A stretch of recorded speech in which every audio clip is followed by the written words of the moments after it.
ये जो आया है y square plus x square equal to a square, ये कुछ और नहीं, equation of a circle, equation of a circle.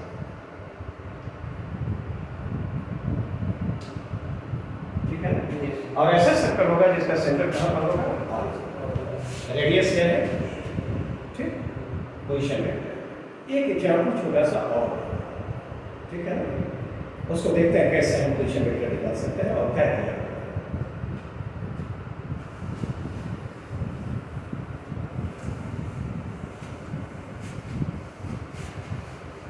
एक पार्टिकल है और वो एक्स वाई प्लेन में मूव कर रहा है।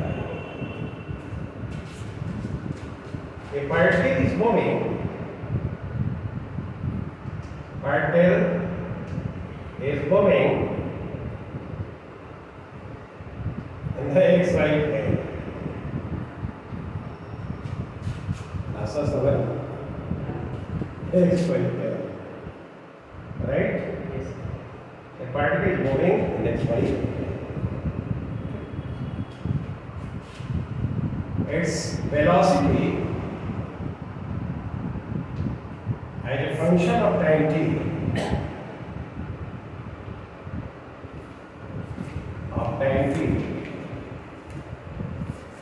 is given as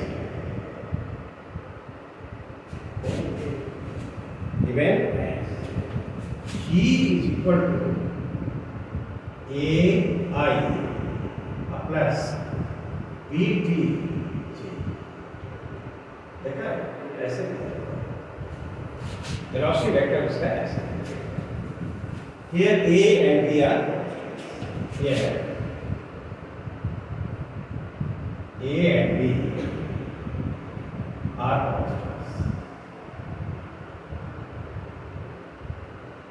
ठीक है ना? Initially the particle is at origin, initially the particle is at origin, particle is at the origin का था क्यों?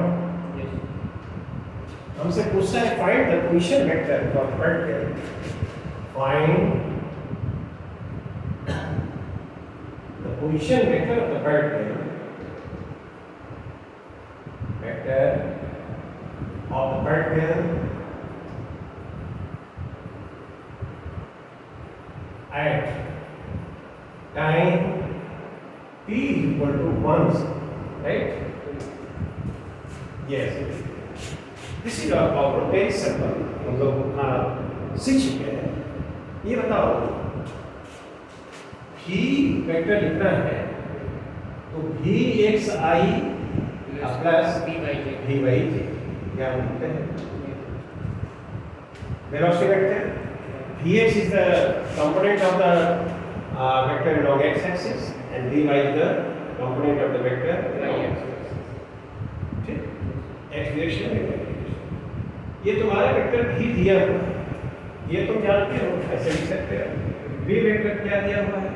ai plus bt, right? कैसा है?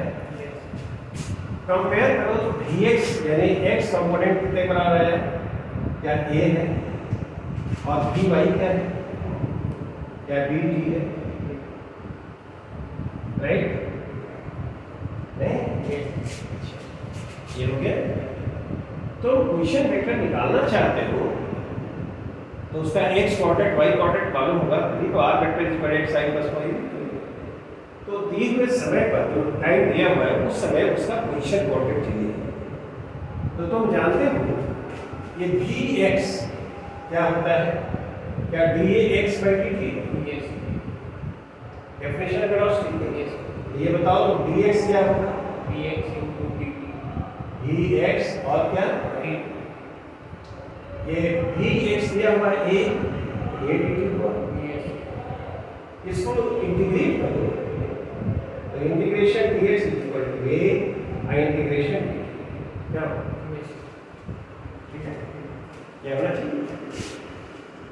इसलिए हम x लिखेंगे और a लिखा और dt इंटीग्रेशन dt हुआ और प्लस कांस्टेंट हमने लिख दिया c1।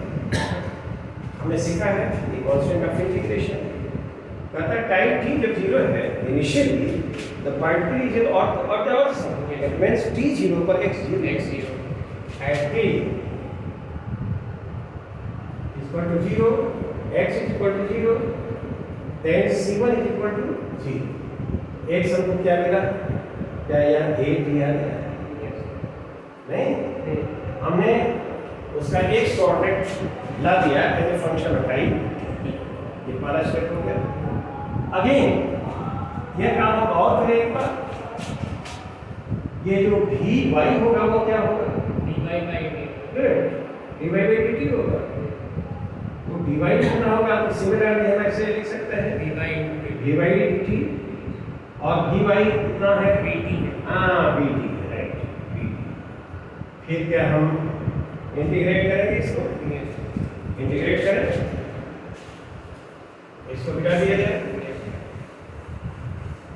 इंटीग्रेट करोगे फिर सिंपल इंटीग्रेशन कुछ नहीं करना हम लोगों को, इंटीग्रेशन dy इंटीग्रेशन b और dt क्या ये होगा, ये y is equal to b और t स्क्वायर बाई और constant of integration right. Again the condition is known at time t is equal to 0 origin पर है तो y होगी, at t is equal to 0 y is equal to 0, इसलिए c2 जो होगा this will be y जो आया वो क्या आया b t स्क्वायर बाई, अब ये हमको y भी मिल गया क्यों, अब हम पोजीशन वेक्टर लिख सकते हैं, इसलिए position vector vector of the particle का पोजीशन वेक्टर लिखना है r is equal to xi plus yj, x कितना है वो तो 80 80i हो गया प्लस y कितना है bt स्क्वायर बाई ये हो गया ठीक। पोजीशन वेक्टर कब चाहिए, at time t equal to 1 तो at t equal to 1 second लिखे तो जो पोजीशन वेक्टर आएगा वो क्या आएगा, t की जगह 1 लिख देंगे तो a i हो जाएगा और t की जगह 1 रखेंगे तो p by 2 0, क्या यही होगा नहीं। At time t equal to 1 second उस पार्टिकल के लिए पोजीशन वेक्टर होगा क्या उससे दिया जाएगा नहीं, वेरी सिंपल कैलकुलेशन है ना, elementary integration and we know this is